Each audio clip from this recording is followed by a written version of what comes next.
নমস্কার, আমি গোপীনাথ মণ্ডল। আমি বোখরা জুবেদ আলী হাই স্কুলের পেছন দিকে একটি শিক্ষা প্রতিষ্ঠান খুলেছি। শিক্ষা প্রতিষ্ঠানটির নাম গোপীনাথের পাঠশালা। এখানে 9, 10, 11, 12 এবং বিএ ক্লাসের ছাত্রছাত্রীদের পড়ানো হয়।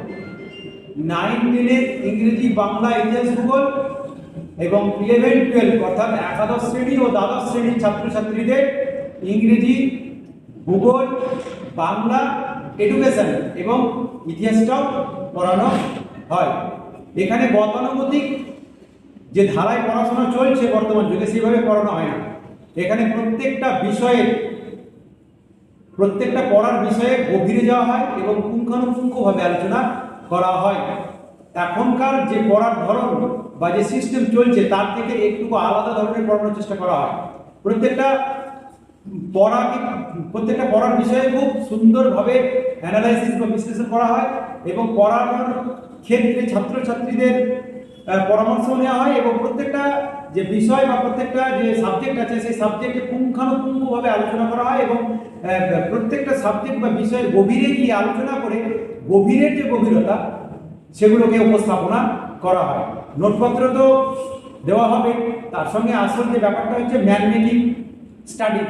প্রথমত সাবজেক্ট এবং সাবজেক্টের সিলেবাস, তারপরে ছাত্র তৈরির সঙ্গে সঙ্গে তার মান মানসিকতাও তৈরির কাজও এখানে করা হয়।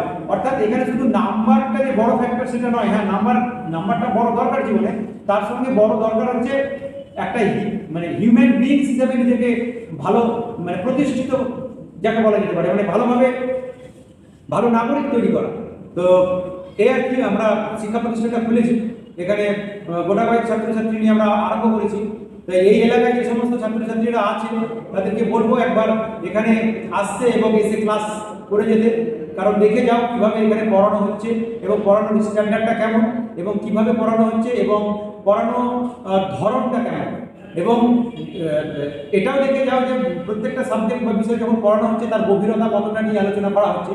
তাই আমি এই এলাকার ছাত্রছাত্রীদের বলবো যে অবশ্যই তোমরা এসে দেখে যাও, এখানে ক্লাস করে যাও, দেখো এখানে কেমন পড়াশোনা করা হচ্ছে এবং কেমনভাবে বোঝানো হচ্ছে, কেমনভাবে টিপস দেওয়া হচ্ছে, কেমনভাবে প্রত্যেকটা সাবজেক্টে লাইন বাই লাইন তার পুঙ্খানুপুঙ্খ ব্যাখ্যা করা হচ্ছে। এবং সবথেকে যেটা বড় কথা, একজন খুব ভালো সুন্দর মানুষ তৈরি করার যে পরিকল্পনা আমাদের আছে, শুধু নাম্বারের ক্ষেত্রে বা শুধু পড়াশোনার ক্ষেত্রে তো সীমাবদ্ধ থাকলে হবে না। আমাদেরকে আদর্শ নাগরিক হয়ে উঠতে হবে। মা বাবার প্রতি আমাদের যেমন একটা দায়বদ্ধতা বোধ আছে, মাস্টার মশাইদের প্রতি আমাদের যেমন একটা শ্রদ্ধা জ্ঞাপনের ব্যাপার থেকে থাকে, সেরকম দেশের প্রতি আমাদের একটা সামাজিকতা, আমাদের দায়বদ্ধতা, আমাদের দায়িত্ব আছে। সুতরাং স্টুডেন্টদেরকে পড়ানোর সাথে সাথে একজন ভালো আদর্শ নাগরিক তৈরি করার কাজটাও এখানে করা হয়। এতটুকুই বলবো, আজকের সময় নেই বেশ ছাত্রছাত্রীদেরকে বলবো সব ভালো থাকবে, এই সময় সবাই ভালো থাকবে। যারা বড় যারা বয়স বড় তাদেরকে বলছি ভালো থাকবে, যারা ছোট তাদেরকে বলবো ভালো অবশ্যই। নমস্কার।